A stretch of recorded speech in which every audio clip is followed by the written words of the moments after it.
Magandang umaga sa lahat. Ibahagi ko lang sa inyo napakamahal ng magpaturok ng halimbawa nakagat ka ng hayop, ng pusa, aso, mga ibon ganyan, may kamandag 'yon. Kaya dapat ikaw ay magpaturok ng anti-rabies. Ngunit ako'y kapos sa pangangailangan. Nais kong makarim libre ng turok. Kasi yan pala, apat ang kwan. Apat na turok pala yan. Yang nakagat ng pusa. Ay kung yan ay wala kang pera, baka hindi ka na magpaturok, baliwalain mo lang. Maaari yung magka effective ng pagkalipas ng mga buwan, yung kagat ng pusa pag hindi ka nagpaturok. Kaya ako ngayon bala ko saan ng may health card ako din ABD. Magpapaano ko sa ABD para makalibre sa paturok. Pero di na pumunta ako ngayon sa hospital din sa Med City. Pumunta ako doon. Kaya ko gamitin ko ABD. Pero hindi na nila inanalo ABD. Sabi na lang sa akin ng hospital, humingi daw ako ng referral sa munisipyo.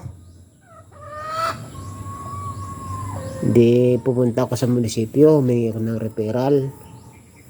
Pagka hingi ko ng referral para sa turok ng kagat ng pusa, pupunta ako sa Med City uli, dun sa hospital, dahil kailangan ko daw ng quotation para mailapit sa office ng mayor. Quotation sa hospital na nagpapaturok nga ng kagat ng pusa. Di pagkahingi ko ng quotation sa hospital, pumila ko doon, bumalik ako sa munisipyo para doon sa munisipyo na yung aking pagpapaturok nga ng kagat ng pusa sa office mayor. Ayun, bali na bigyan na ako ng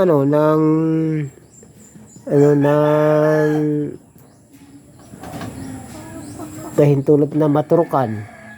Di pagkabigay sa akin nung yon, pinakita ko quotation doon, binigay na sa akin ng munisipyo na ang referral.